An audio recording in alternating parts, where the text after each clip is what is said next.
আল্লাহ সেই সময় নূহ নবীকে জমিনে পাঠাইলেন। নূহ আলাইহিস সালাম 950 বছর দাওয়াত দিলেন, ধীরে ধীরে মূর্তি পূজা বন্ধ করো, এক আল্লাহর ইবাদত করো। মাত্র 950 বছরে 40 জন মূর্তি পূজা ছাইরা এক আল্লাহর ইবাদতের জন্য রেডি হলো। আল্লাহ জানায় দিলেন, ও নূহ, আর দাওয়াত দিয়া কাজ হবে না, এই 40 জন ছাড়া একটাও আর আমার ইবাদতে আসবে না। আল্লাহ নবীকে যদি না আসে তিনি মাইরা ভালো, যদি না আসে 900 বছর দাওয়াত দিয়ে মাত্র 40, এরপরে দুনিয়ার অর্থ একটাও হইতো না। আল্লাহ কোরআনে তাও বলে দিলেন, আল্লাহু রাব্বি লা তাদা আলাল আরদি মিনাল কাফিরিন দাইয়ারা ইন্নাকা ইন তাযারহুম ইউদিল্লু ইবাদাকা ওয়া লা ইয়ালিদু ইল্লা ফাজিরান কাফারা। আল্লাহ তার মাইরা দোয়া কবুল, দোয়া কিন্তু মাইরা যদি তোর 40 জন দিয়ে মারা যায় না, আল্লাহ কয় তাহলে একটা কিস্তি বানাও। কি বানাও? কিস্তি আমরা কি করি? এটা তওবা করেন, বল আস্তাগফিরুল্লাহ। আর জীবনে নৌকা কইবেন, এটা কি আওয়ামী লীগের নৌকা হয়েছে? হ্যাঁ, আচ্ছা 40 জন নবী, এরপরে আল্লাহ বলল এমন একটা কিস্তি বানাও, অন্যান্য প্রাণী এক জোড়া, হাতি এক জোড়া, গরু এক জোড়া, মহিষ এক জোড়া, ছাগল এক জোড়া। বাংলাদেশের নৌকা পাইবেন 40 জন বইবেন আর এক জোড়া হাতি এক জোড়া মহিষ। নৌকা আছে না বাংলাদেশ? সারা দুনিয়ায় এইটা নৌকা করলে মুখে আছে আর বইলে এটা কি নৌকা? কি হবে? বাংলা জাহাজ। কি হবে বলেন? কি হবে? জাহাজ। বিশাল জাহাজ বানাই, জাহাজ বানাই। এর ইতিহাস আপনারা জানেন, পানি বন্যা আসলো, সব শেষ, পুরা দুনিয়া শেষ, কোথাও জায়গায় নাই, এটার উপরে আবরণ করে কিচ্ছু নাই, সব সমান। নূহ আলাইহিস সালামের 3 সন্তান দিয়া আর 40 জন মুমিন এরাও বেঁচে থাকলো, তবে তাদের গর্ভে ঔরাসে আর সন্তান নেই। 3 সন্তান দিয়া পুরো দুনিয়া নতুন ভাবে আবার আবাদ হলো। হাম, সাম, ইয়াফাত, 3 জন সন্তান দিয়া নতুন করে পৃথিবী আবার আবাদ হলো। এজন্য নূহ নবীকে বলে আবুল বাশারে সানি, দ্বিতীয় আদি পিতা। দ্বিতীয় আদি পিতা। নূহ আলাইহিস সালামকে আবার আল্লাহ পাক রব্বুল আলামিন 3 সন্তান দিয়ে দুনিয়া আবাদ করাইলেন। এরপরে এর ঔরসে আল্লাহ ইব্রাহিম নবীকে পাঠাইলেন, পাঠাইয়া ইসমাঈল নবীরে দিয়া আবার ওই বাইতুল্লাহ নতুন করে বানাইছে। বাইতুল্লাহ ইব্রাহিম নবী বানাইয়া ইসমাঈল পাথর আগায় মিস্ত্রি হয়, পাথর উপরে দাঁড়ায় দাঁড়ায় বাইতুল্লাহর দেওয়াল নির্মাণ করে। নির্মাণ করার পরে অবশিষ্ট পাথর থেকে গেল। আল্লাহ তাআলা বলেন, পৃথিবী নামক পানির জমিনটারে পাহাড় দিয়ে প্যারাক মারছে। প্যারাক বুঝেন তো? লড়ে না পানি, লড়াচড়া বন্ধ, প্যারাক মারো। পৃথিবীতে প্রথম প্যারাক মারলো কি দিয়া? বলেন, লিখে রাখবেন। প্রথম পৃথিবীর পাহাড়ের নাম জাবালে আবু কুবাইস, বাইতুল্লাহর পাশে জাবালে। এই পাহাড় দিয়ে প্যারাক মারলেন। ইব্রাহিমকে বললেন, যাও, ওটা জাবালে আবু কুবাইস না পাহাড়টার পাশে। আরে আর কি পাহাড় আছে? আর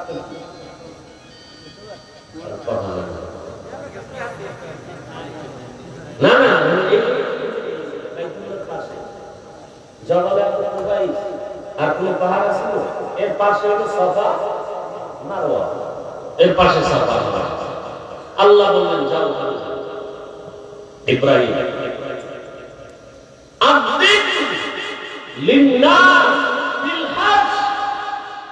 হজের এলান লাভ কি? তোমার এই এলান আওয়াজ যারা শুনবে তারা হজ না করে মরবে। কত দূর যাইব? 3 কিলো। আওয়াজ দেওয়ার দায়িত্ব তোমার, পুরা পৃথিবীতে আওয়াজ পৌঁছাইয়া দেওয়ার দায়িত্ব আমার। ইব্রাহিম নবী আওয়াজ দিলেন, পুরা দুনিয়া কেন, মুফাসসিরিনে কেরাম বলেন মায়ের গর্ভে যে বাচ্চা ছিল ওর কানেও আল্লাহ আওয়াজ পৌঁছায় দিয়েছেন, রূহের তাদের কাছে আওয়াজ পৌঁছায় দিয়েছেন। এবং আল্লাহ ঘোষণা দিয়েছেন যারা আওয়াজ শুনে লাব্বাইক বলেছে ওরা বাইতুল্লাহর দেওয়াল না ধইরা মরবে না। হজ করতে মন চায়, বেশি বেশি দিন টানবেন খালি খালি। কি নামাজ ছাড়া কি আল্লাহ হজে নেবে? টাকার বাহাদুরি করে নেবে। 5 ওয়াক্ত নামাজ পড়েন, ইশরাক করেন, আল্লাহর কাছে দোয়া করেন, দেখবেন আল্লাহ কবুল করবে। টাকা রাখবেন না। কে কয় টাকা লাগবে? আল্লাহ কুদরতের অভাব আছে না? কত রিকশাওয়ালা হচ্ছে আরে অভাব নাই, নামাজ পড়ে আল্লাহর কাছে কান্না করেন। নবীজি বলেন ওখান থেকে যারা হজ করে আসবে রাজাআ মিন যুনুবিহি কা ওয়ালাদাতহু উম্মুহু কা ইয়াউমি ওয়ালাদাতহু উম্মুহু। নিষ্পাপ শিশু যেমন মায়ের গর্ভ থেকে আসে, হজ্জে বাইতুল্লাহ থেকেও তারা নিষ্পাপ হয়। এর মধ্যে কিছু ভুলভাল আমাদের মধ্যে প্রচলন আছে। 40 দিনে বাইরে নামাজে যাবে, হজের থেকে আইলে হুদা পাও কথা 40 দিনে বাইরে যাবে না তো মসজিদে যাবে। কি আজীব কথা! সারাদিন কাজ দিনে যায়, 40 দিন যাইব, আর 40 দিনের কাছে একদিন কাজ আদায় করবে, গালাগালি করবে। ভাইরা আমার,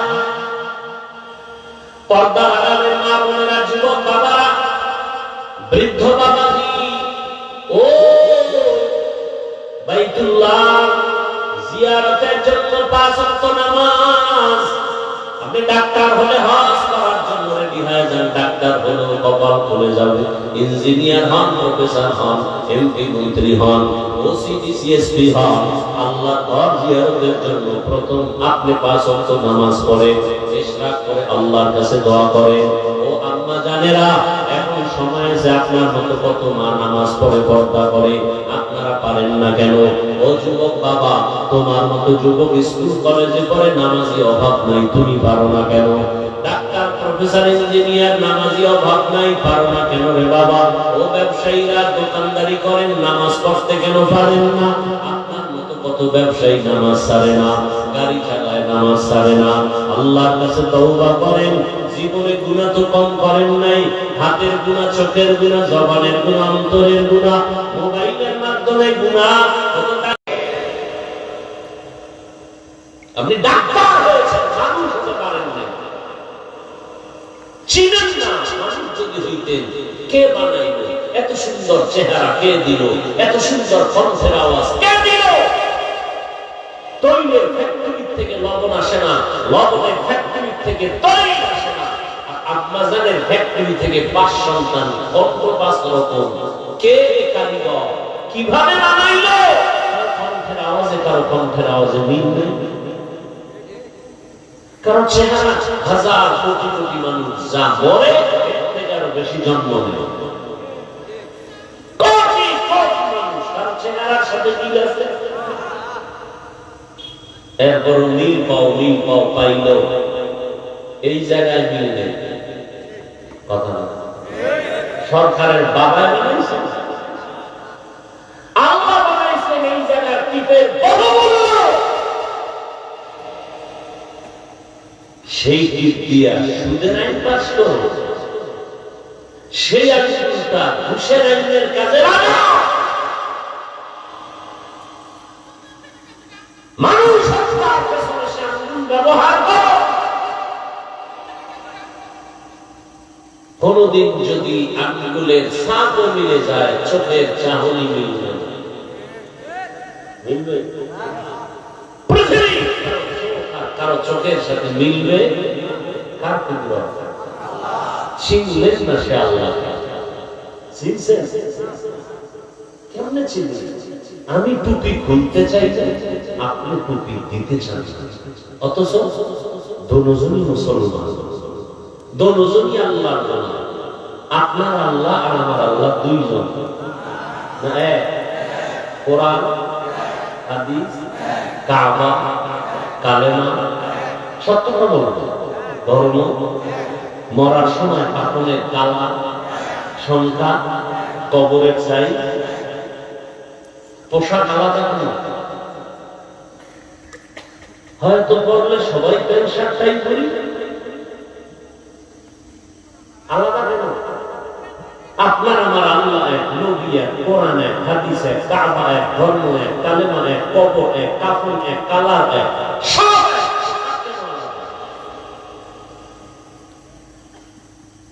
একটু ভাবে, আমি টুপি খুলতে চাই না আর আপনি দিতে চান না। আপনি কত বড় ভিআইপি মুসলমান, আপনাকে টুপির জন্য আলাদা বয়ান দিতে হয় আমার। আমি দাড়ি কাটতে লজ্জা পাই, আপনি রাখতে লজ্জা পান, দাড়ি রাখতে লজ্জা, আর আমি কাটলে লজ্জা। আপনাকে আলাদা দাড়ির বয়ান দিতে হয়, দাড়ি রাখলে এই লাভ এই লাভ এই লাভ বয়ান দিতে হয়, আপনি রাখতে চান না। আপনি কত বড় ভিআইপি মুসলমান। আমি মসজিদে না ঢুকলে লজ্জা পাই, আপনি ঢুকতে লজ্জা পান। একটু ভাবেন, আমি বেয়াদবি ক্ষমা চাই, রাগ দিলেন না। একটু ভাবেন, মানুষ হইতে পারলাম কিনা দেখেন।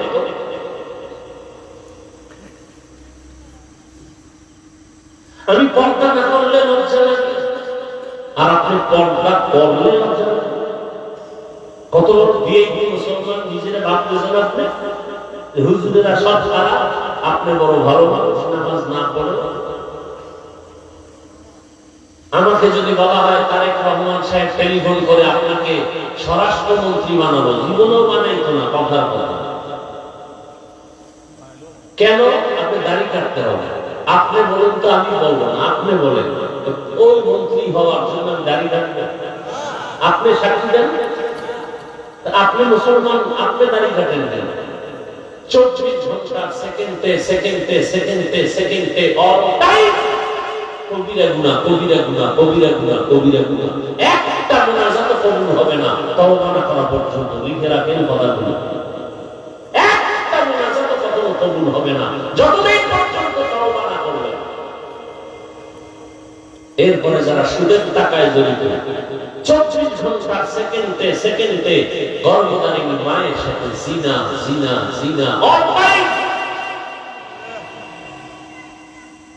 হজ করলে কবুল হবে না, দান করলে কবুল হবে না, মাদ্রাসা করলে সওয়াব হবে না, মসজিদ করলে সওয়াব হবে না, সুদের টাকায় যাদের খাতায় নাম যাদের আছে, হজ করলে কবুল হবে না, তেলাওয়াত করলে কবুল হবে না, মোনাজাত দিলে কবুল হবে না, নামাজ পড়লে কবুল হবে না, তওবা না করে মরলে চিরস্থায়ী জাহান্নামে। এই কথাগুলো আমরা যদি আপনাদের সতর্কমূলক না বলি, কে বলবে? বলার তো এখন আলেম বলে যাইতেছে। আপনি অন্যায় করেন তাতে কোনো দুঃখ নাই, আমি বইলে একটু সতর্ক করি, এই জন্য আমার দোষ। একটু চিন্তা করতে পারেন। আপনি রাগ করতেছেন, আপনি যে অন্যায় করেন এতে আপনি একবারও চিন্তা নেই, দোষ মনে করেন। আমি আপনাকে সতর্কমূলক বয়ান করি কেন? আপনি এটাকে অনেক দোষ মনে করতেছেন। তাহলে আমাকে আলাদা বয়ান শিখিয়ে দেন। কোরআন হাদিস ছাড়া বাইরে কি বয়ান আছে বলেন, সেটা করি। কি কোরআন হাদিসের বাইরে বয়ান কি আছে বলেন? কোরআন হাদিস কি সুৎখোরের পক্ষে? সত্যটা বলেন, মিথ্যা বলার দরকার নেই। কোরআন হাদিস বেনামাজির পক্ষে? তো কোরআন হাদিস দিয়ে বয়ান করলে তো বেনামাজির বিপক্ষেই যাবে, সুৎখোরের বিরুদ্ধে যাবে। সত্য কথা। আপনি অন্যায় করেন, আপনার সুযোগ যখন শুনছেন আপনার কাজ হলো তওবা। আল্লাহ, ওই কয়েক মাস আগে, বেশি দিন হয়নি, সেনাবাহিনীর চাকরি চাইলে এসে যুবক কয় মোনাজাতের পরে হুজুর দোয়া করেন। দাদি রাখছি, বয়ান শুনছি, নামাজও পড়ি, চাকরিও ছেড়ে দিয়েছে। কিসের চাকরি? সেনাবাহিনী। কেন? এই মুহূর্তে 5 তারিখের পরে সেনাবাহিনীর যেই নাম বলল, না আমাকে বারবার উপর থেকে চাপ দেওয়া হচ্ছে, দাড়ি কাটো দাড়ি কাটো। আমি বলছি চাকরি ছাড়বো, দাড়ি কাটবো না। সেও মানুষ, সে হুজুর না, কিন্তু আপনাদের লাইনের জেনারেল লাইনের মানুষ। কিয়ামতের দিন তো আল্লাহ আপনাদের দিয়ে আপনাদের সোজা হবে। ব্যবসায়ীকে বলবে তোর মতো ব্যবসায়ী লোক দেখতো 5 ওয়াক্ত নামাজ পড়ছে দাঁড়িয়েওয়ালা, তুমি পারো না কেন? আমি হুজুর টুজুরের দরকার নাই, এই জন্য শুনতে বলছি। আমি কাউকে হুজুর বানাইতে আসিনি। আপনারা হুজুর হন, একবারও বলবো বল, আমি বলবো ডাক্তার হন, ইঞ্জিনিয়ার হন, প্রফেসর হন, ব্যবসায়ী হন, এমপি হন, এ আবার বলবেন এগুলো আমার টোটাল বয়ানের মূল কথা। এমপি হবেন, বেয়াদব হবেন না। চেয়ারম্যান হবেন, বেয়াদব হবেন না। ডাক্তার হবেন, বেয়াদব হবেন না। আমার টোটাল বয়ানের ফলাফল এই কথা। আমি একবারও বলবো না তাবলীগে যান, পীর সাহেবের কাছে যান, একবারও বলবো না।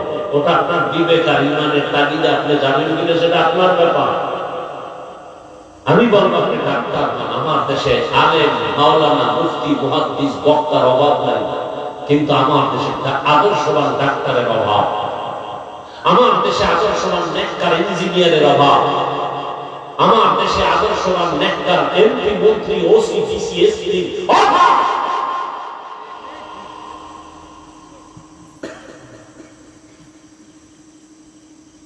আপনারা মনে করেন দেশ ঠান্ডা, এখনো কত ওয়াজে বাধা দেয় জানেন?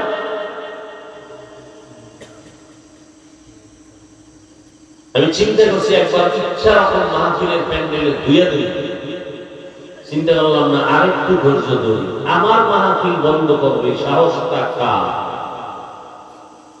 লিস্টিতে রাইখা দিছে একদিন ধর্ম প্যান্ডেল ইচ্ছা রকম ধোলাই করে, আরেকটু ধৈর্য ধরে দেখি কার মাহফিলে বাধা দেয়।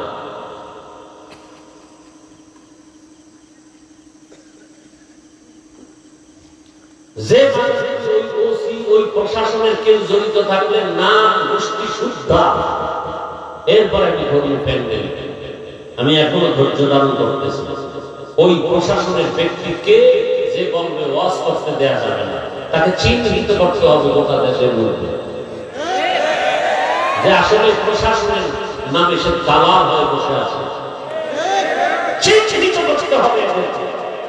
আল্লাহ কোরআনে আমাকে বাধা দিবে, ও এই দেশে থাকার অধিকার রাখে না। নাম শুদ্ধ বন্ধ, অধৈর্য ধারণ করতেছে।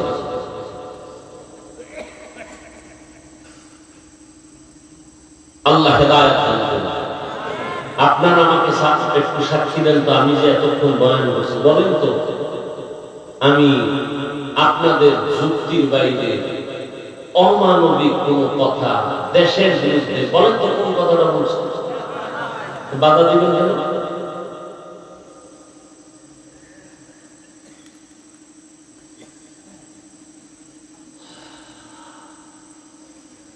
দেশের পক্ষে জীবন দিছি আমরা। করোনার সময় বলেন সত্য কথা সাক্ষী দেন, সবাই মাস্ক লাগায় ঘুরছে, বাবায় মারা গেছে, ছেলে কাছে যায় না। কি সেই সময় শত শত করোনার লাশ আমাদের টুপিওয়ালারা কাঁধে নিয়ে গোসল করায় জানাজা দিয়ে কবরে গেছে। একজন হুজুরও করোনায় মরে না। আর সেই হুজুরদেরকে আপনারা ভালো দিবেন?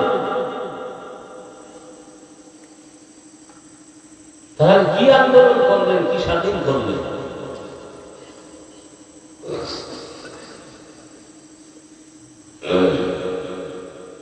বেয়াদবি জীবনে করি নেই, ধৈর্য ধরার চেষ্টা করি। বহু তুফান এই জীবনের উপরে অতিবাহিত হয়েছে।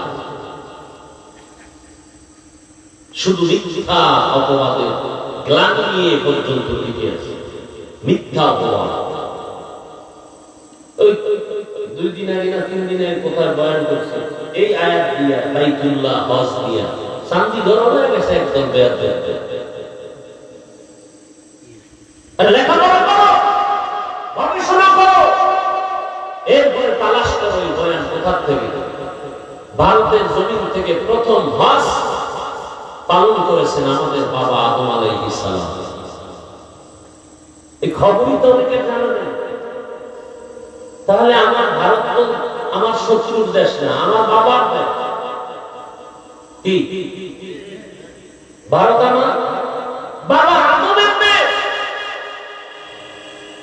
সেই ভারত থেকে 1000 বার হজ করেছেন, পায়ে হেঁটে গিয়ে বাইতুল্লাহ পয়গম্বর আদম ভারত থেকে হেঁটে, লিখে রাখেন এগুলো। 300 বার হজ করছেন, 700 বার ওমরা করেছেন পয়গম্বর আদম। আপনি মনে করছেন আমি গাঞ্জা খাই কথাগুলো বলতেছি না? ভারত আমাদের পূর্বপুরুষদের ঐতিহ্যের দেশ। আজ দিল্লি শহরে দাঁড়িয়ে আছে কুতুব মিনার, এটা আমাদের অনেক ক্ষতি করে। এটা আমাদের পুরা নিবেন নিবেন নিবেন, ওটা জিন্দারের জন্য।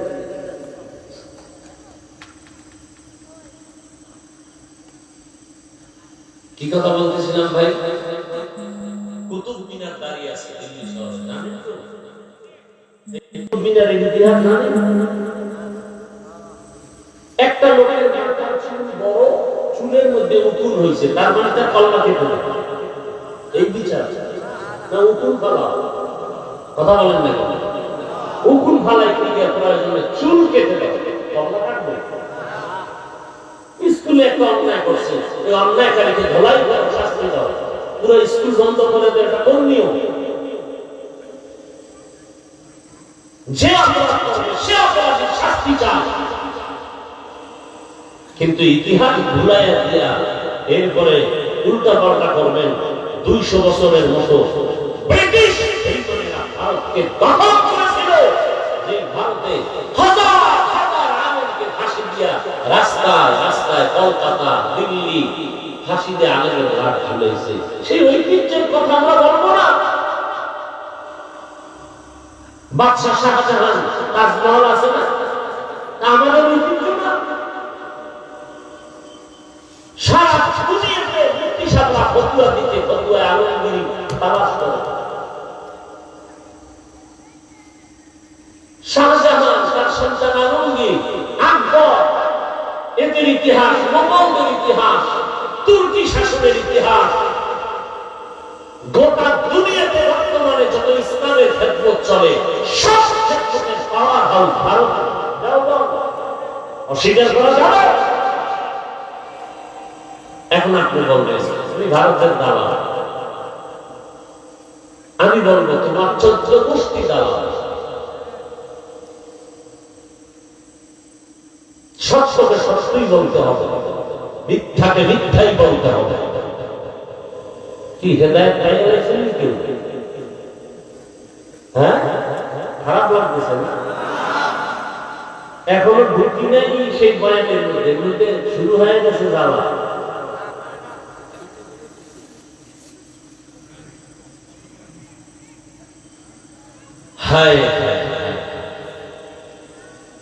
আর 2-4 মিনিট দেখবে আপনাদের ধৈর্য, এরপরে আমি মোনাজাত দিয়ে নেমে যাব।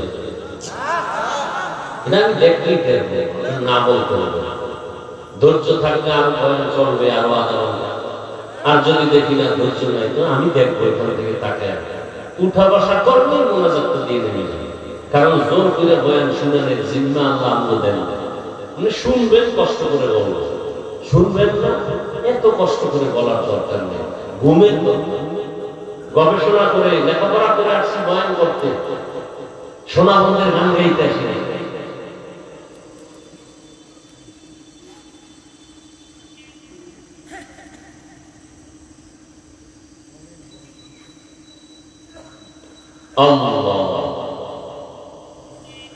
যারা আলেম এরা আলেমের ভুল ধরাও ভুল, এই কথাটা মনে রাখবেন।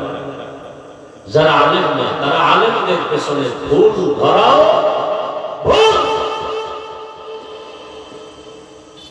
আজীবন মনে রাখবেন। আলেম যদি উল্টা পাল্টা করে, ধরার মতো আলেম এদেশে নাই। তা আপনারা তো অ্যালার্জি কেন?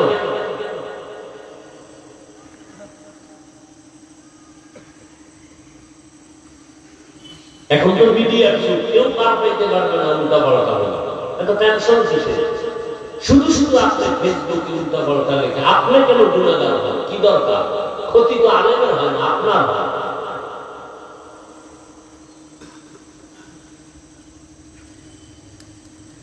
তবে ওই ব্যক্তিকে আমি অনুমতি দিব আলেমের বিরুদ্ধে লেখার জন্য, সেই ব্যক্তি তার মায়ের অনুমতি নিয়ে লাগবে। মাকে বলবে, মা আমি আলেমের গালি দিতে চাই, ফেসবুকে বিরোধিতা করতে চাই, তুমি অনুমতি দাও। পৃথিবীর কোন মা অনুমতি দিবে? যদি দেয় লেখো।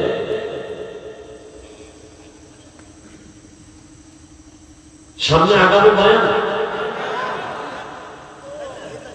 إن أول بيت وضع للناس الذي ببكة مباركا وهدى للعالمين।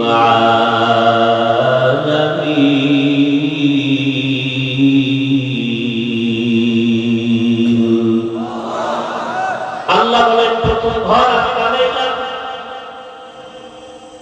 মানুষের বাক্কা নগরীর ভেতরে।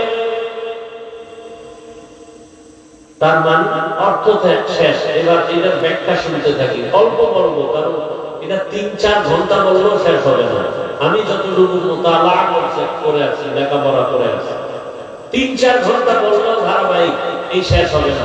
আল্লাহর কাবা ঘর কেমনে হলো এর প্রারম্ভিক কিছু ধারণা আমি আপনাদেরকে দিতে চাই, যতটুকু সম্ভব আপনাদের ধৈর্যের উপর, ইনশাআল্লাহ। আমরা যে মাটির মধ্যে বসে আছি জমিনে, তার নাম পৃথিবী নামক গ্রহ।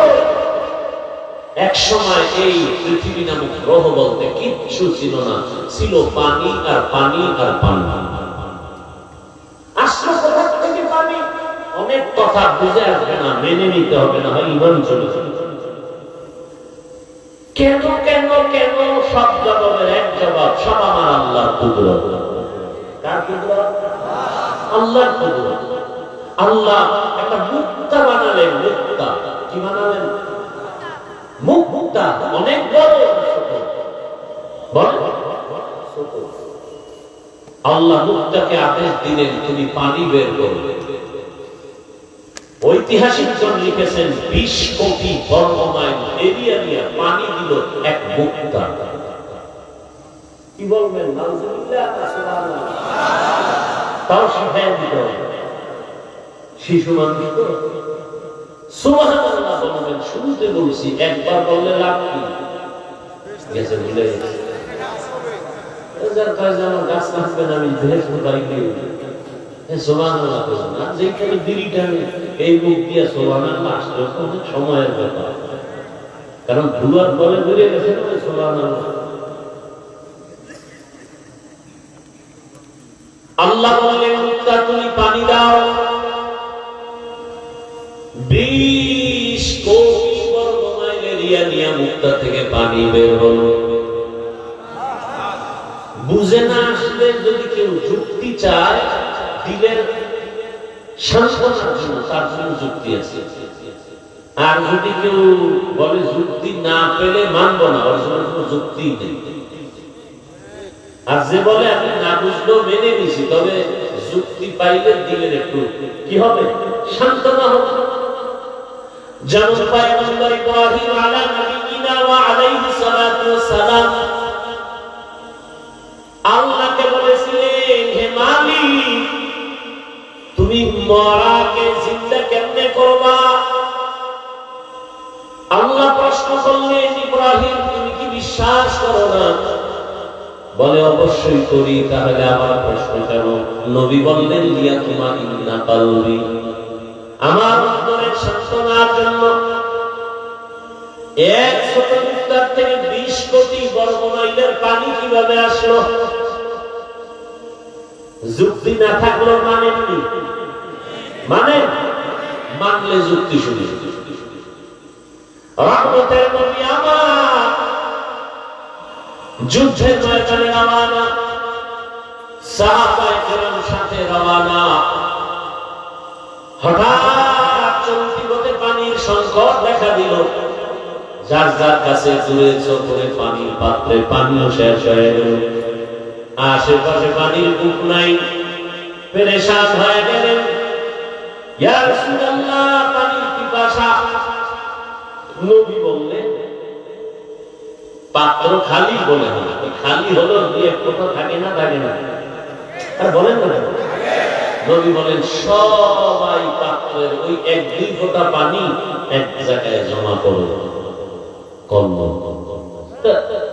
50টা 100 200 300 পাত্রের 1 ফোঁটা করে পানি, এই আস্তে আস্তে অল্প কিছু রাসূল শাহাদাত মঞ্জুর রেখে আল্লাহর কাছে দোয়া করলেন। এই পরিমাণ পানি সেখান থেকে উঠলো, সবাই পাত্র ভরে নিলেন, পান করলেন, এরপরও পানি আগের মতোই আছে।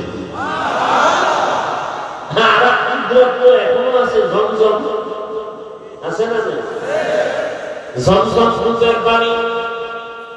সারা দুনিয়ার বিজ্ঞানীরা জমিনে ঝমঝমের মতো বিশুদ্ধ পানি আর নাই।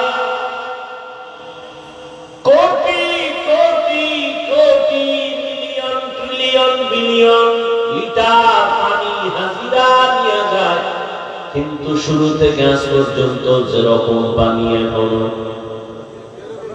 সত্য কথা বলেন না কেন ভাই? শেয়ার কমছে, কমে নাই। পানিটা বাড়িয়ে পড়েও যায় না। সাহাবায়ে কেরাম প্রশ্ন করলেন, ইয়া রাসূলুল্লাহ, ও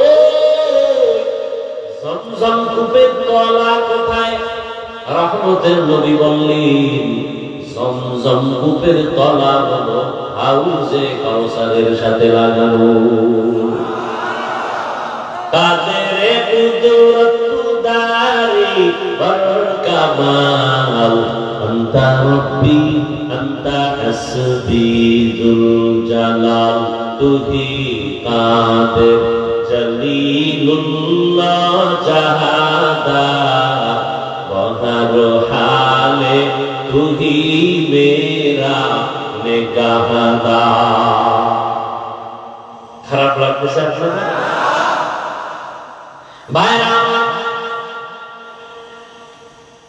তাহলে এত মুক্তা থেকে পানি আসা এটা আল্লাহর কুদরত। আমার আল্লাহর কুদরতে অসম্ভব সম্ভব হয়ে যায়। সম্ভব কে করেন? আর আস্তে করে বলেন, আল্লাহ পারেন। মরা গাছে কথা বলতে পারে না, তবে আমার আল্লাহর কুদরত পারে না, পারে না। দুধের বাচ্চা কথা বলতে পারে না, কিন্তু আমার আল্লাহর কুদরতে পারে না, পারে না। পয়গম্বর ঈসা মায়ের কোলে শিশু,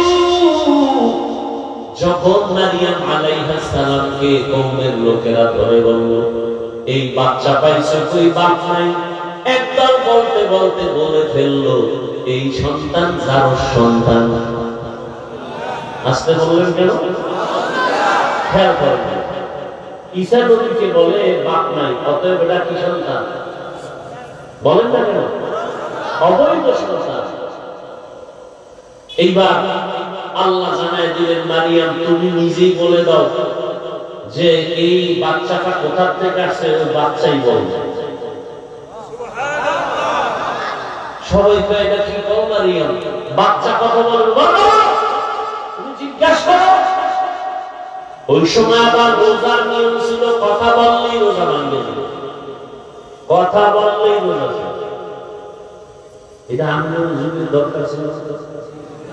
কি পরিমাণ ঝগড়া, কেউ ঝগড়া করে এখন রোজায় ধুয়ে রয়েছে। ওরে রোজায় ধরলে ঝগড়া করে কেমনে? সোনারে রোজায় ধরে না, এজন্য ঝগড়া করে। রোজায় যদি অ্যাকশন করে, সে কোনদিন ঝগড়া করে না। ওই সমস্ত নিয়ম কথা বললেই কি। আর আমরা রাসূলের প্রথম যুগে ঘুমাইলেই রোজা শুরু। একজন রাসূলের আসে, সারাদিন কর্ম করে গরিব সাহাবী, সন্ধ্যাবেলা আসছে কিছু খাবে, ইফতারি করবে, পরে আবার খাইয়ে লইয়া ঘুমাইয়া রোজা রাখবে। খানা রেডি হইতে হইয়া ঘুমাইয়া গেছে, দুর্বল শরীর তো, রোজা আরেকটা শুরু হয়ে গেছে। ইফতারি হয় সাহাবী ঘুমের তো ইফতার, পরের দিন কাম তো করা লাগে, কাজ করে বেউসে ঘুরে গেছে রাস্তায়। সাহাবায়ে কেরাম, ইয়া রাসূলুল্লাহ আপনার আশেক কেউ রোজাটা ভাঙ্গার অনুমতি আছে? নবী কয় না, না বললে নবী বলে একটা রোজা যদি কেউ ইচ্ছা করে ভাঙে আর মরণ পর্যন্ত সেই ভাঙ্গা রোজার কাজা আদায় করে মরণ পর্যন্ত, এরপর ওই রোজার বরকত পাবেন। আর আমরা ছেলে চামড়া হয়ে গেছে, বলো বাবা রোজা রাখতে দেয় না, চেহারা কষ্ট হয়ে যায়। বয়স কত? 2 দিন নাতি। ওই বাবা জিজ্ঞাসা করে তোমার ছেলে মোবাইল দেখে যে চেহারা নষ্ট করলো, এবার কি জবাব দিবা? খবর নাই। এই জন্য বলি, বহু মা বাবা সন্তানের অপরাধের কারণে হাসরের ময়দানে জাহান্নামে যাবে। ওগো নবীর উম্মতেরা,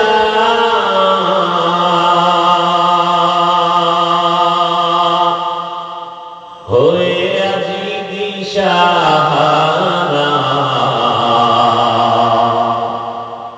কোরআন হাদিসের চলো যখন যাহা চায় মনে, নবী বিনে কে দাঁড়াবে পুলসিরাত মিজানে, নবী বিনে কে দাঁড়াবে পুলসিরাত মিজানে, উম্মতের কান্ডারি নবী কাঁদছে উম্মতের লাগি, এখনো কাঁদেন নবীজি শুয়ে মদিনার পানে, নবী বিনে কে দাঁড়াবে পুলসিরাত মিজানে, নবী বিনে কে দাঁড়াবে পুলসিরাত মিজানে। এর নবী আশিক দয়াময় আল্লাহ আদম কি এখনো বানান নাই? ফেরেশতাদের নিয়ে পরামর্শে বসলেন, ও ফেরেশতা, আমি দুনিয়াতে খলিফা বানাতে চাই, ইন্নী জাইলুন ফিল আরদি খলিফা, এবং তাদেরকে আমি শ্রেষ্ঠ মর্যাদা দান করতে চাই। ফেরেশতারা তোমাদের কি মত?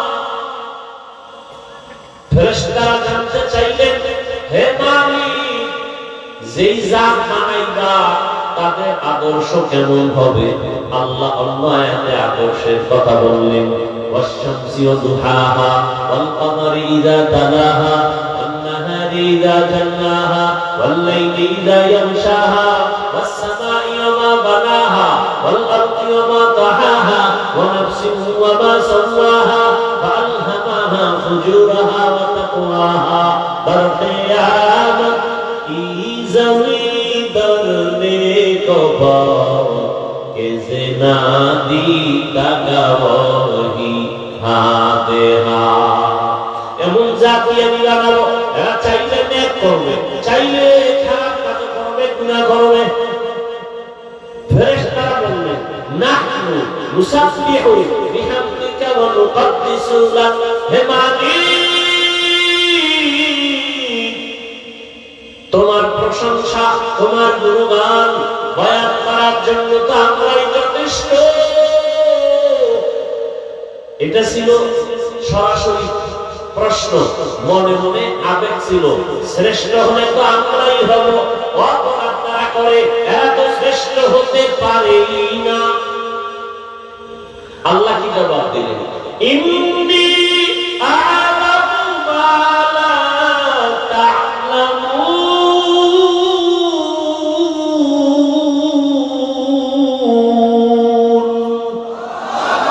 আমি আল্লাহ যা জানি তোমরা তা জানো না। আমি আল্লাহ জানি ওদের মধ্যে শ্রেষ্ঠত্বের গুণ আছে, তোমাদের মধ্যে নাই। আল্লাহ বললেন, এবার বাস্তবে তোমাদের প্রশ্নটার সমাধান করে দেই। এবার আদম আলাইহিস সালামকে আল্লাহ বানাবেন। বানানোর কাহিনীটা বলি। আদম আলাইহিস সালামকে বানাবেন ও মুক্তার দানার থেকে পানি। আল্লাহ পানির উপরে নজর দিলেন কুদরতে, পানির মধ্যে তরঙ্গ আর ঢেউ শুরু হয়ে গেল, ঢেউয়ে ঢেউয়ে ফেনা জন্মে গেল। ফেনা যত গাঢ় হয়, করতে করতে উপরে একটা চামড়ার আবরণ পড়ে গেল। আল্লাহ চাইলেন এই প্রথম মাটির চামড়া থেকে আদমরে বানাবো, যাও জিবরাইল ওখান থেকে চামড়া নিয়ে আসো। জিবরাইল এসে অনুমতি চায়, দেয় না, খালি হাতে চলে গেল। মিকাইল যাও, ফেরো খালি। এবার ইসরাফিল ফেরো, এবার আল্লাহ আজরাইল যাও। আজরাইল আলাইহিস সালামকে যখন পাঠাইলেন, কোনো অনুমতি নাই, আয়েশা হাত দিয়ে একটা থাবা মারলেন, এমন জোরে আঘাত দিলেন, চামড়া দিয়া মাওলার দরবারে হাজির। নেন মাওলা নিয়ে আসছি। অনুমতি কি দোষিয়ার লয়ে দৌড়। আল্লাহ তাআলা ওখান থেকে আদমকে বানালেন। আদম আদিম থেকে আদম, আদিম শব্দের অর্থ চামড়া। চামড়ার আরবি কি? আদিম। সেখান থেকে আদম। আল্লাহ পাক রব্বুল আলামিন পৃথিবীর উপগ্রহের প্রথম অংশ থেকে আদমকে বানাইছেন। তাহলে আমাদের জন্মভূমি বাবা, বুঝেননি? আমগো বাবা জন্মভূমি কই? কি বলতেছি? কই? বাইতুল্লাহ। আল্লাহ ও বাইতুল্লাহ যেখানে না, এটা হলো পৃথিবীর মধ্যখান। ওই জায়গায় পানি, ওখানে চামড়া, ওখান থেকে আল্লাহ নিয়ে দিয়েছেন আজরাইলের দ্বারা। সেই চামড়া থেকে আদমকে বানায়া আল্লাহ কয় জান্নাতে ঘুমাও। এমন ঘুম দিছে, জান্নাতে আরামের ঘুম। টেলিভিশনের সামনে পাবলিক ঘুমায় না, জুমায় গেলে ঘুমা। শান্তির বাগান তো, এই জন্য জাহান্নামের প্যান্ডেলে গেলে ঘুমবে। হ্যাঁ, শরীর সাংঘাতে। আদম নবী ঘুমাইলেন, আদম নবীর পৃষ্ঠের উপর আল্লাহ কুদরতে হাত লাগাইলেন, তো পিপিলিকার নাইসা রূহ আল্লাহ তৈরি করে ফেললেন এবং আম্মা জান হাওয়াকেও বানায় ফেললেন। ভাইরা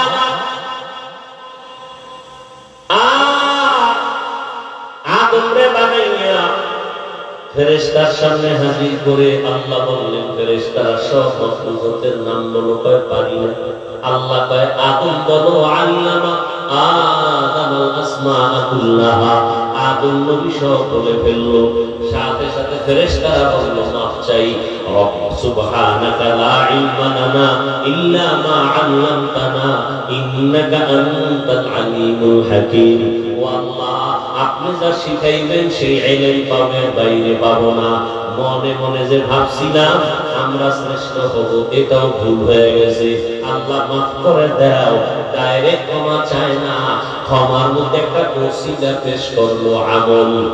ওসিলা দিয়ে দোয়া করা বলে বেদাত। আর আমি ঘোষণা করে গেলাম, ওসিলা পেশ করে দোয়া করা সুন্নাত। লিখো, ওসিলা পেশ করে দোয়া করা সুন্নাত। ফেরেশতারা কি ওসিলা পেশ করলেন? আমল। কি আমল? এখান থেকে আমরা যে নজর দিলে দেখি আসমান, এখান থেকে বিজ্ঞানীরা বলে 500 বছরের দূরত্বে খালি জায়গার নাম মহাশূন্য। নবী বলেন, আমি মেরাজে গেলাম, প্রথম আসমানে 2টা দরজা আছে, দোনো দরজায় নূরের তৈরি তালা লাগানো। কয়টা তালা? ভেতরে দারোয়ান। জিবরাইল আমিন সাথে গেল, কয় দরজা খোল। ভেতরের দারোয়ান বলে, মান আনতা, কে তুমি? বলে, আনা জিবরাইল, আমি জিবরাইল। আমান মা, তোমার সাথে কে? বলে, হুয়া মুহাম্মদ সাল্লাল্লাহু। দরজা খোল। আমার কাছে চাবি নেই, আমি তো ভিতরে। চাবি কই? মুহাম্মদের কাছে। আবারও আসতে মুহাম্মদের কাছে চাবির নাম কি? বলে, ইসমে আযম। বিসমিল্লাহ বললেই তালা খুলে যাবে। রহমতের নবী বিসমিল্লাহ বললেন, নূরের তালা খুলে গেল। নবী বলেন, আমি ভেতরে ঢুকলাম। আদম আরে প্রথম আসমানে গিয়া দেখা হলো একজন নবী, ওখানে ঘুরে ঘুরে সব দেখা আদম নবীর সাথে মোলাকাত। এরপরে চলে গেলাম, আবার দেখি প্রথম আসমানের আর দ্বিতীয় আসমানের মাঝখানে থাকা জায়গা 500 বছরের দূরত্ব। আবার দ্বিতীয় আসমানে গিয়া দেখলাম 2 দরজা, নূরের তালা লাগানো। জিবরাইল দরজা খোল, প্রশ্ন আসলো নতুন দারোয়ান, মান আনতা, কে তুমি? বলে আনা জিবরাইল। আমার মা তোমার সাথে কে? বলে হুয়া মুহাম্মদ। দরজা খোলো, কয় চাবি নেই আমার কাছে, চাবি মুহাম্মদের কাছে। কি? বিসমিল্লাহ। সাথে সাথে তালা খুললো। নবী বলেন, এইভাবে যাইতে যাইতে যাইতে যাইতে 7 আসমানের উপরে গিয়া দেখি ওখানে একটা কাবা বানানো, নূরের কাবা, নাম হলো বাইতুল মামুর। 70,000 ফেরেশতার কাফেলা মুহূর্তে মুহূর্তে তাওয়াফ করে। আজকে যারা সিরিয়াল পাইছে, কিয়ামতের আগে আর তাদের দ্বিতীয়বার সিরিয়াল আসবে না, এত বেশি ফেরেশতা। আর আস্তে করে বলে। এবার নবী বলেন, এই বাইতুল মামুর ফেরেশতারা তাওয়াফ করে। হ্যাঁ, গিয়ে দেখলাম আমার জাতির পিতা আব্বা জান ইব্রাহিম টেক লাগায়া আল্লাহ তাসবিহ তাহলিলে মশগুল আছেন। ফেরেশতারা কয়, হে মালিক, ও বাইতুল মামুরের তাওয়াফটাকে ওসিলা বানাইয়া ক্ষমা চাই, তুমি মাফ করে দাও। তোদের মধ্যে গুনাহ করার স্পিরিট দূরের কথা, তোরা তো গুনাহ চিনই, এরপরেও যে স্বীকার করছো ভুল, আবার ক্ষমা চাইছো, আবার তাওয়াফের ক্ষমার ওসিলা বানাইছো, তাহলে আমি যেই গোলাম দুনিয়ায় বানায় পাঠাবো, এরা তো চাইলেই গুনাহ করবে, চাইলে দাড়ি কেটে ফেলবে, চাইলেই গুনাহ করবে। এদের জন্য তো একটা আমলের ওসিলা পেশ করার ব্যবস্থা করা দরকার।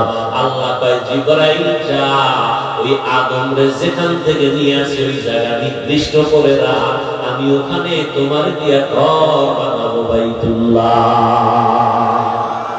আর সাক্ষী থাক, ওই ঘর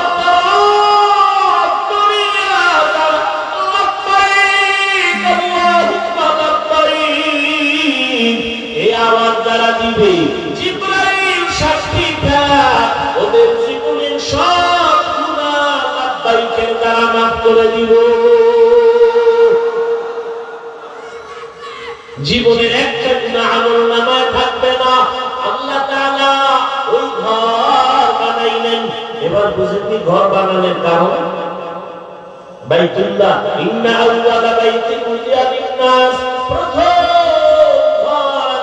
বাইতুল্লাহ বানাই। বাইতুল্লাহ মক্কা নগরীতে বানাইছেন। অতীত মানচিত্রে যে এলাকার নাম মক্কা, বর্তমানে ওই এলাকার নাম মক্কা। বুঝেন নাই? অতীত মানচিত্রে যে এলাকার নাম জালালাবাদ, ও এলাকার নাম সিলেট। অতীত মানচিত্রে যেই দেশের নাম ছিল ইসলামাবাদ, ওইটা বর্তমান চট্টগ্রাম। অতীত মানচিত্রে নাম জাহাঙ্গীরনগর, বর্তমান নাম ঢাকা। অতীত মানচিত্রে নাম সুদারাম, বর্তমান নাম লক্ষ্মীপুর। অতীত মানচিত্রে নাম ত্রিপুরা, বর্তমান নাম কুমিল্লা। খবর আছে? কি খবর? বুলদরার খবর ভাইরা আমার। যেই নগরীকে বলা হয়েছে মক্কা, ওই নগরীর বর্তমান নাম কি? মক্কা। আল্লাহ বরকতপূর্ণ ঘর বানিয়েছে। আদম নবী মানুষ হিসেবে ঘর প্রথম নির্মাণ করেছেন। বাইতুল্লাহ নির্মাণ করার 40 বছর পর আল্লাহ দ্বিতীয় কেবলা বাইতুল মাকদিস বানাইছেন। বাইতুল্লাহকে নতুন করে 13 বার নির্মাণ করা হয়েছে। কয়বার? খালি বানানের নিয়ম করলে তো রাত শেষ। ফেরেশতা জিবরাইলের দ্বারা, আদম নবীর দ্বারা, শীষ নবীর দ্বারা, এরপরে ইব্রাহিম নবী, নূহ আলাইহিস সালাম, আদম নবী দুনিয়াতে আসার 600 বছর পর আদম নবী চলে গেলেন, মূর্তি পূজা শুরু হয়ে গেল 600 বছর পর। এইবার মূর্তি পূজা করতে থাকলো গোটা দুনিয়ার মানুষ 600 বছর। টোটাল 1200 বছর পর যখন দুনিয়ার হায়াত হলো, খালি পূজা পূজা, একটা মানুষের মূর্তি সামনে না নিয়ে পূজা করনেওয়ালা সারা